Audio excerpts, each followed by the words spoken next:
Kabbalah is one of the most widely practiced forms of mysticism. Followers believe that decoding its ancient texts will reveal the answers to the greatest mysteries of life. In the 21st century, celebrities including Madonna and Britney Spears have taken up a modern interpretation of the practice. Yet the spread of Kabbalah has sparked controversy. Strict adherents warn that this mystical practice holds hidden perils. Throughout history, followers have coded their writings to protect Kabbalah's secrets. How many levels of understanding are there? Maybe infinite. So the more you have to decode the past, to decode the text, the more mystical it is, the harder it is to decode.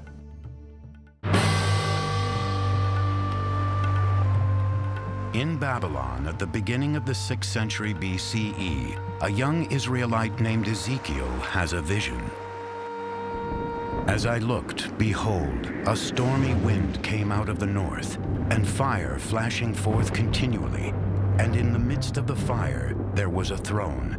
Sitting on the throne was a figure that looked like a man. Ezekiel believes he has peered into heaven and seen God seated on his throne. This vision captivates a group of Jewish mystics. They hope that by studying this image, they will one day see God for themselves and become one with the divine spirit. Jews who are seeking a mystical experience will try to reimagine what Ezekiel experienced. So it becomes the model for Jewish mystical ascent, really until the emergence of Kabbalah. In the 2nd century CE, the Roman Empire controls what is now Israel. Jews who practice their faith openly are either killed or forced into exile. It is during this time that many Jews turn to mysticism to help them understand God's will. Rabbi Shimon Bar Yochai is one of the men searching for answers. Rabbi Shimon was a great advocate of the people of Israel and taught that Israel has a special intimacy with God.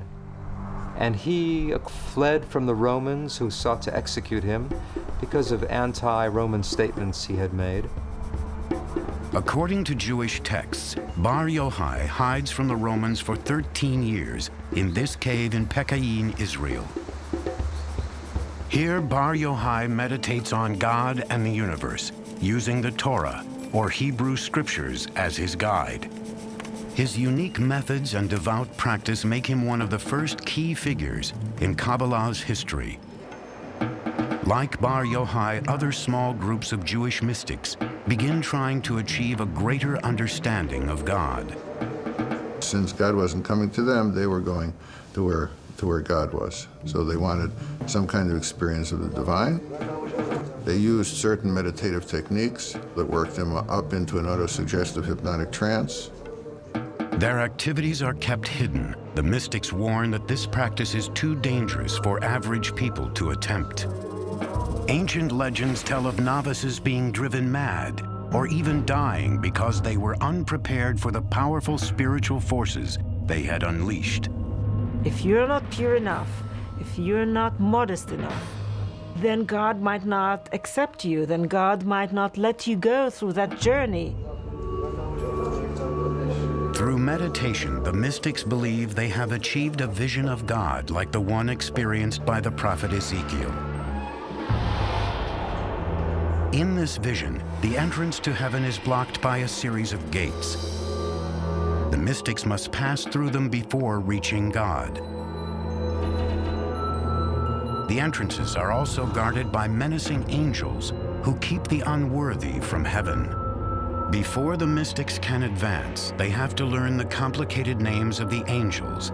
Each name must then be repeated an exact number of times. The mystics would wear amulets that would shield them from the power of the angels.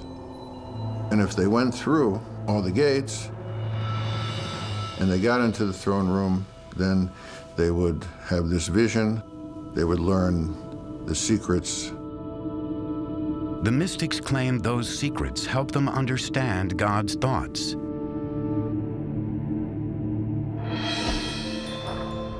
At roughly the same time, unknown mystics recorded a startling concept into an influential book. The text is called the Book of Creation, or the Sefer Yetzirah. It describes how God made the world by using the 22 letters of the Hebrew alphabet. God spoke and said, "Let there be light." So obviously God's speech was the creating agent. Well, what language did God speak? God spoke Hebrew, of course. So the 22 letters of the Hebrew alphabet were the alphabet of creation. What Sefer Yetzirah does is to try to describe how God created the world in more detail than we find in Genesis. It builds on the notion that God created the world through language, but now it's not words so much as individual letters. And this is probably meant rather literally. God took the 3 letters Aleph, Bet, Nun, which spelled the word Even, stone. By combining those letters, a stone was created. And similarly with every object in the universe, God created by combining the letters with the numbers.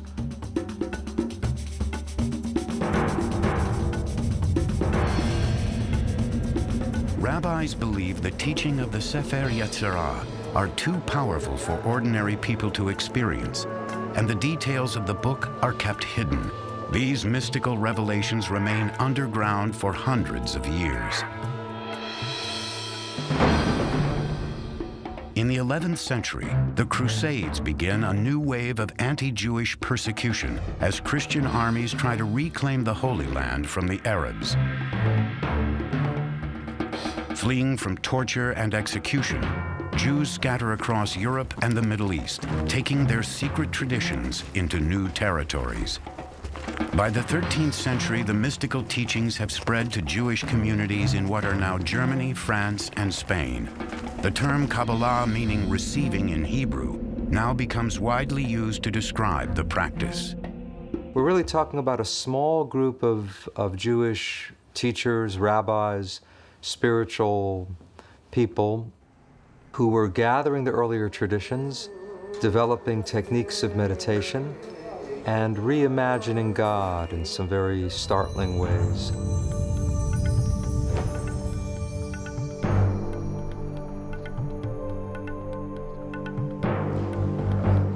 One of the most significant events in Kabbalah's history occurs around 1280, when a Spanish rabbi claims to discover yet another mysterious text. This will soon become the single most important book in Kabbalah. It is called the Zohar, meaning radiance or splendor in Hebrew. It's really the masterpiece of Kabbalah. The ideas of the Zohar are very radical and very startling. Written mainly in Aramaic, its pages are filled with arcane symbolism and erotic language. By arousal below, there is similarly arousal above. Male and female unite, desire prevails. Worlds are blessed, and above and below are in joy. To this day, the author of the Zohar remains a mystery. Many Kabbalists believe that Rabbi Shimon Bar Yochai received divine inspiration to write the Zohar while living in a cave during the 2nd century. Others suspect that the manuscript was written 1,000 years later, possibly by a Spanish Kabbalist or even by a group of rabbis. It's in a way written by someone in Aramaic who didn't really know Aramaic that well. And you also strangely find words in medieval Portuguese and Spanish in the Zohar. So the question scholars have been wrestling with for a couple of hundred years now is, who wrote it and how did it come to be? But the greatest mystery of the Zohar lies within its mystical text. You have to work so hard to decipher it. And this is why it's so attractive, because of this beautiful game it plays with you of revealing and hiding. Decoding these complicated passages promises a greater understanding of God and his relationship with humans. The Zohar really sees the Bible as a secret code. Every event in the Zohar, every bit of narrative, every biblical law, is telling something not only about what happens on earth, but about God's inner being. Kabbalists believe that if they can successfully decode the Zohar, they will unlock the mysteries of both heaven and earth. One of these secrets is a startling revelation about God's body and sexuality.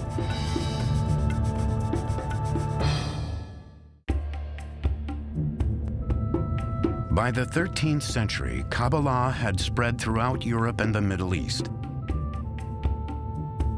Yet even as the number of Jews studying Kabbalah grew, their secrets remained closely guarded. Ever since, scholars have been searching for ways to unravel these secrets. In Berkeley, California, Daniel Matt works surrounded by these copies of the Zohar, the most revered and mysterious manuscript in Kabbalah. His bookcase is filled with versions and commentaries in Aramaic, Hebrew, English, and French. They come from libraries around the world. He hopes to complete the first English translation of the Zohar based on original Aramaic texts. This ambitious work is the latest attempt to understand a book that has perplexed scholars for over 700 years. I don't want to ruin the mystery or the strange, cryptic quality of the Zohar, but I'm trying to make it accessible to a contemporary reader. The Zohar is perhaps the most difficult Jewish text to translate. Most of its roughly 2,000 pages are in Aramaic, an arcane language that may have been used to further complicate the decoding process. On the surface, the Zohar is a novel which follows Rabbi Shimon Bar Yochai and a group of rabbis on a journey through what is now Israel. They wander through the hills of Galilee, sharing their secret teachings, sometimes running into strange characters on the road. Kabbalists believe that the narrative holds clues that can explain hidden meanings in the Torah or Hebrew scriptures. Several examples can be found by re-examining the book of Genesis. Here, the Zohar overturns the traditional account that God expelled Adam and Eve from the Garden of Eden. The Zohar's interpretation illustrates a revolutionary belief that humans can direct God. But the Zohar asks a very radical question. It says, who kicked whom out of the garden? And the Zohar actually teaches Adam expelled God from the garden. It's as if we're still in the garden, but we don't realize it because we've expelled God. We've lost touch with a spiritual dimension. And the challenge is to regain some awareness, some intimacy with the divine. The further Kabbalists delve into the Zohar, the more cryptic the words become. It has a very rich symbolic system. This is a deliberated means to keep the Zohar for the elite only. The writers probably thought that only those who are spiritual enough will be able to decipher it. The major symbolic code found in the Zohar is the 10 aspects of God's personality, the 10 Sefirot. One popular interpretation shows these characteristics as a map of God's body. Kabbalists believe that if they can understand God's anatomy, they can learn how his powers work. These ancient drawings reveal that God's body is similar to humans. The top symbolizes God's head, which is the source of will, wisdom, and understanding. Below that are symmetrically arranged organs and limbs, representing love, power, beauty, eternity, and splendor. The most unusual part of the diagram contains sensual imagery. The ninth part of God, called the foundation, is the phallus, or procreative life force of the universe. But according to the Sephirot, God also has female components. The final element, often called Shekinah, was depicted as the feminine half of God. This image challenged the age-old view of a strictly masculine God. What we find for the first time is that this feminine aspect, the feminine consort of God, is divine and is part of the divinity. So to unite the male and female halves of God, this becomes the goal of the whole system of the Sephirot. And the Zohar describes that union in very graphic terms. There really is a romance within God and a sexual union, and that's a striking element of the Zohar, probably led to its wide appeal in some ways.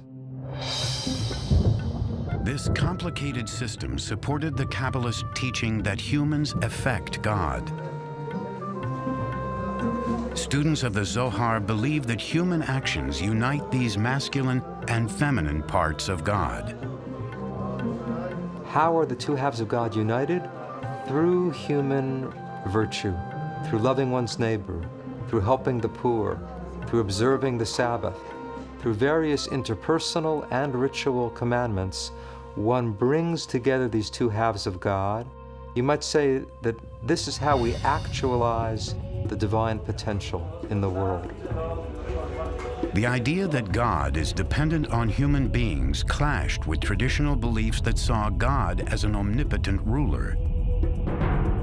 We, and this is, I think, an extraordinary idea of the Kabbalists, we have the ability, through the performance of sacred deeds, to nurture God, to influence God, to affect God, to be able to affect the divine disposition, which then will affect the flow down of divine grace to our world. But in this relationship, human sins create imbalance. In this case, human misdeeds, human unethical conduct, human evil empowers the cosmic evil, or somehow ruins the harmony within God and stimulates evil in the universe. Another revolutionary idea encrypted in the Zohar is that even a seemingly insignificant verse in the Hebrew scriptures can reveal how God feels and acts.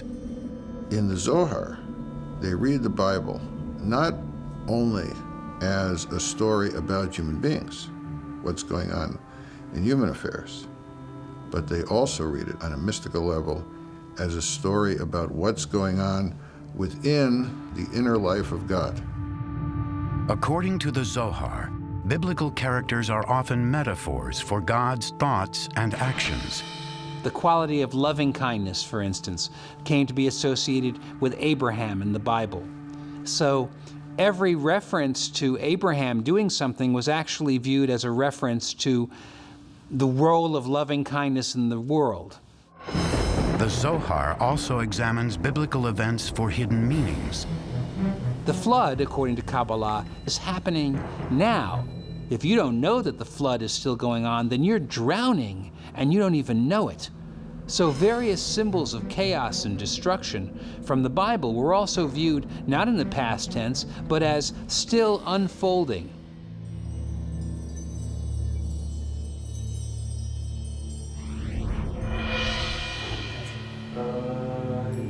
While mystics continued to explore the mysteries of the Zohar, another 13th century Spanish Kabbalist was devising a new method for uniting with God. Abraham Abulafia's technique involved intense meditation and yoga-like movements. His followers would use certain hand and head movements to concentrate on the Bible's Hebrew letters. The most ancient idea is that God has multiple names, and these names have power. Abulafia wanted to have a reading of the Bible according to which the entire Bible speaks solely about God. by transforming the normal Hebrew nouns and verbs into divine names. One of the divine names Abulafia used was the 72-letter name taken from 3 verses in Exodus. When the letters in the verses were combined according to Abulafia's instructions, they spelled one of God's secret names. Through intense meditation on these letters, Abulafia believed the human mind and God's mind would then unite. Some Kabbalists claim that Moses meditated on this name in order to part the Red Sea.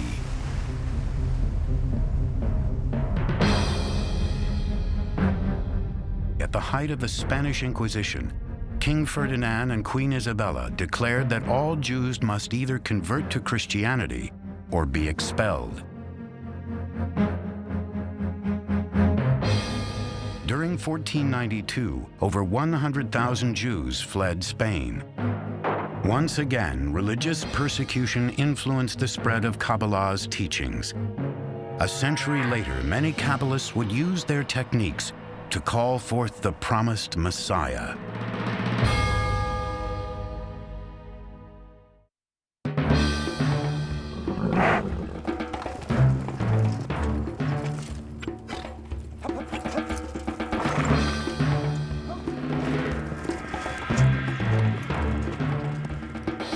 In 1492, the Spanish Inquisition cast tens of thousands of Jews into exile. Many fled to the Holy Land.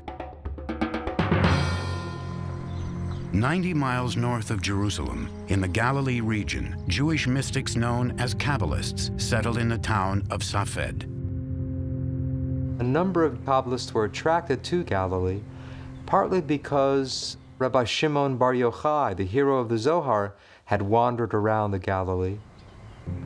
Today, the dusty, winding roads of Safed are peopled by artists and lined with galleries. 5 centuries ago, however, Kabbalists believed that the Messiah would one day walk these same streets.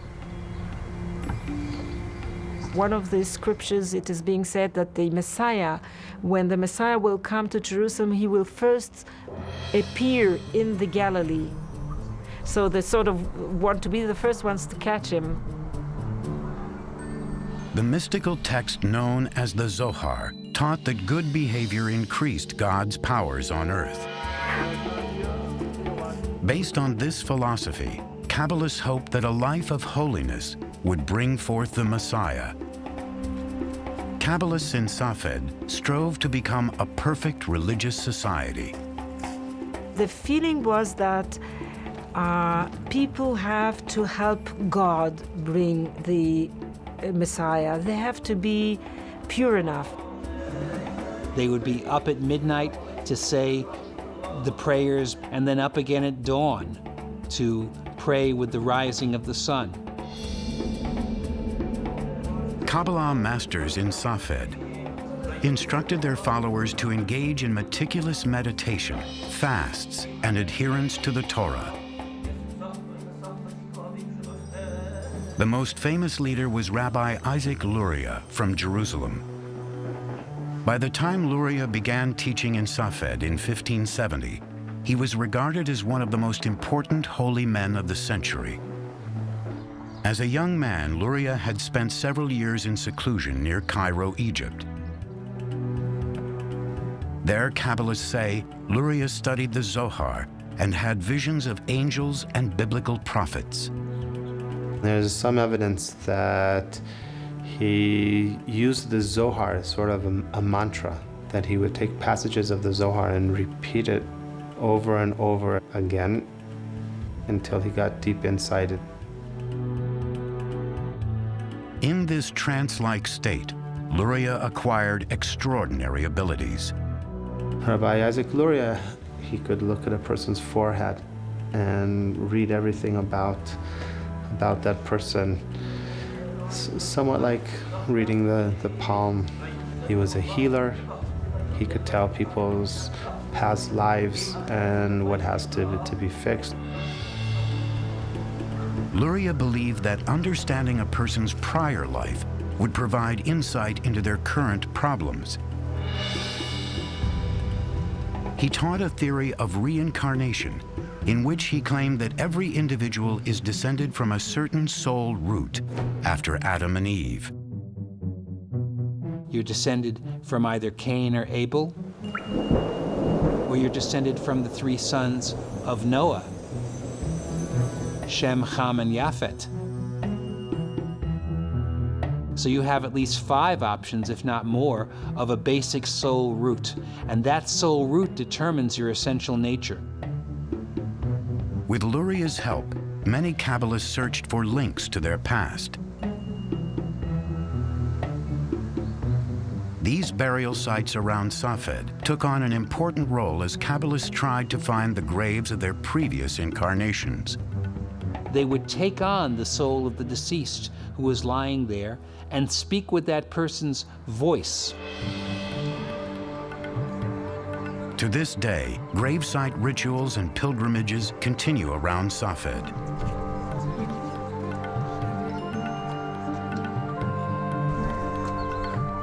Here, followers gather at the tomb of Rabbi Shimon Bar Yochai. Some are practicing Luria's teachings. One of Luria's main contributions to Kabbalah was a new concept of creation. The world only exists because God needed somebody to relate to, implying that God has some need for love, for relationship.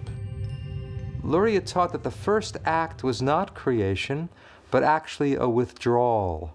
God withdrew, you might say, in all directions from one central point, creating a kind of vacuum, an empty spot within God. According to Luria, the emptiness gave God room to create the world. God placed vessels in the void and began filling them with divine light, shattering several of the vessels. In this case, the creation of the world and catastrophe are tied together. You can't have creativity without destruction at the same time. Luria explained that sparks from the shattered vessels fell to earth. Everything God created contained one of these divine sparks. According to Luria, humans can reunite these fragments of divine spirit with God through good works. Our deeds can repair the upper world. And when all of those sparks are restored, then you have messianic redemption. In 1572, when Isaac Luria died of the plague, many Kabbalists feared his death was a punishment for revealing forbidden secrets. It's a blow to the expectations of redemption. After, Safed sort of fades away gradually until the end of the century.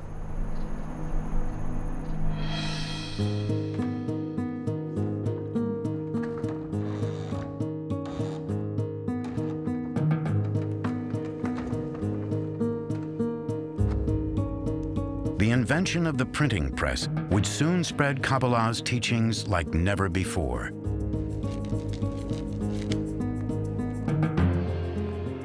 By the time of Luria's death, bound copies of the Zohar, as well as manuscripts written in Safed, were available to the public. Kabbalah seemed to have finally come out of hiding. By the 16th century, Kabbalah's mystical ideas had reached much of the Jewish world. Followers practiced throughout Europe, North Africa, and the Middle East.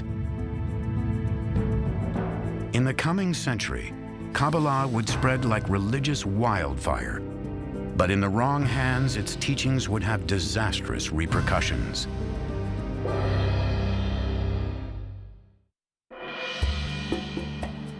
The 16th century was marked by the unprecedented spread of the Jewish mysticism known as Kabbalah. It began when the Zohar and other mystical works were translated into Latin Christian philosophers were eager to study Kabbalah and believed it could help solve the mysteries of their own faith. They're very much interested in Kabbalah, especially as the Zohar is perceived as a text that was written more or less in that period of Jesus Christ. Hence, they assume that there is an uncontaminated, pure Judaism of the time of Christ, which entails the truths of Christianity. This belief was the foundation of what is often called Christian Kabbalah. Renaissance thinkers also used Kabbalah to understand the works of Pythagoras and Plato, whose philosophies mirrored aspects of Jewish mysticism. Some scholars claim philosopher Gottfried Leibniz, who invented calculus, and even Isaac Newton studied Kabbalistic ideas. I wouldn't assume that modern science is based on Kabbalah, but certainly the people who created modern science and modern philosophy, there was an interest in Kabbalah. Meanwhile, Kabbalah was also being studied by two men who would unknowingly spark one of the greatest catastrophes in Kabbalah's history. Shabbatai Zvi was born in what is now Izmir, Turkey in 1626. As a young man, Zvi suffered from recurring nightmares about demonic attacks and turned to the Zohar for answers. Shabbatai Zvi was apparently a very gifted but very troubled young man who had reached a crisis by the age of 40. Scholars now believe Zvi experienced alternating states of deep depression and manic euphoria. The climax came when he staged a mock marriage between himself and a Torah scroll. It was the nature of his affliction to periodically violate the commandments publicly and be thrown out of a community on a wave of scandal. Banished by several Jewish communities in the Ottoman Empire, Zvi fled to Jerusalem, where he wandered through the streets reciting Kabbalistic chants. In 1665, Zvi met Nathan of Gaza, a young man studying Kabbalah. The two spent several weeks together traveling through what is now Israel. In time, Nathan became convinced that Zvi was the Messiah. Nathan proclaimed that the Messiah had appeared. The good news traveled from synagogue to synagogue in the Ottoman Empire and then in Europe. By 1666, the entire Jewish world was captivated by the coming of the Messiah. Shabbatai Zvi was a manic depressive, but a very charismatic manic depressive, and a lot of people gathered around him. Other people felt that the time was ripe. In fact, this might be what we've been waiting for.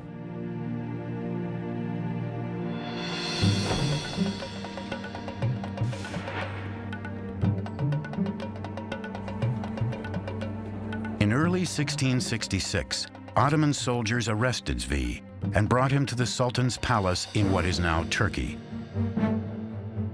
The Sultan sentenced Zvi to death for creating a public frenzy. The Turkish Sultan gave him an offer you can't refuse, namely convert to Islam or I'll cut your head off, because if you are the Messiah and I cut your head off, you'll be able to put it back. Now, if Shabbatai Zvi had been willing to have been martyred, this might have created another phenomenon such as Jesus. Here's the Messiah dying for his faith. But Shabbatai Zvi took the easy way out and converted to Islam. When Zvi emerged from the palace a Muslim, a handful of supporters followed his example and converted to Islam. But the vast majority of Jews were outraged. Jews accused Kabbalists of heresy and blamed Kabbalah for leading them astray. I would say that one of the major effects he had was convincing people that mysticism was bad stuff, that mysticism was dangerous, that mysticism led to all kinds of terrible things. It's at that point that you have the restrictions really put into place more severely about who should study Kabbalah and how widely it could be spread. A few Kabbalistic circles continued to thrive in Eastern Europe, including a group whose practice became known as Hasidism. A rabbi and mystic called the Baal Shem Tov, or Master of the Good Name, became the leader of the Hasidic movement at the beginning of the 18th century. The Baal Shem Tov unified other mystical circles who were operating under the radar, as it were. While early Kabbalah had been reserved for a select few, Hasidism took elements of Kabbalah and made them accessible to ordinary people.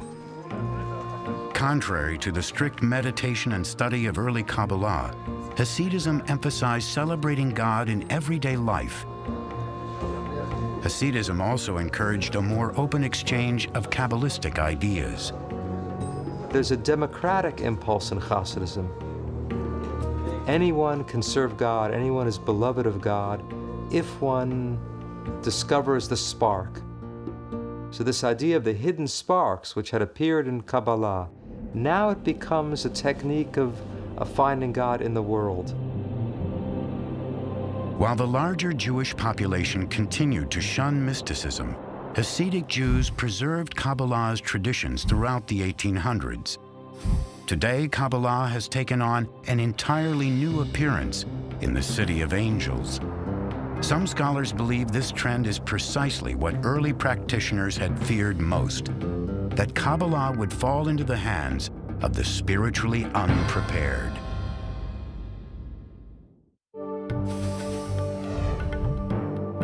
Kabbalah achieved widespread popularity for the first time in the late 1600s. But when the mystical practice became linked to a false messiah, Kabbalists across Europe and the Middle East were shunned. For the next 250 years, Kabbalah remained in the shadows of Jewish life. In the 1930s, a German historian named Gershom Scholem began to rediscover the teachings of Jewish mysticism. He spent many, many years traveling through the libraries of Europe and cataloging and reading these manuscripts, some of which had simply not been opened for decades or in some cases centuries. You could say that he made this material accessible to the Western world. As Hitler's Third Reich spread terror throughout Europe, Jews found themselves struggling to understand the persecution, torture, and murder faced by their people. Kabbalah's belief that evil deeds could throw the universe out of balance was tragically underscored by the Holocaust. With over 6 million Jews killed, the world had reached one of its darkest hours.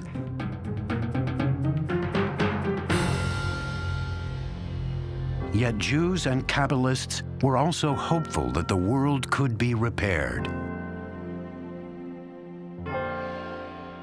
At times of crisis, at times of suffering, when people are trying to satisfy their own need for order and meaning and fulfillment, mysticism can provide some of the answer to that.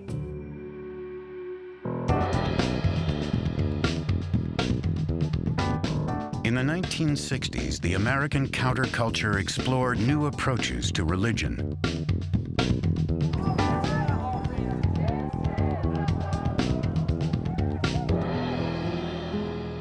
One of those spiritual seekers was Philip Berg, a rabbi from New York.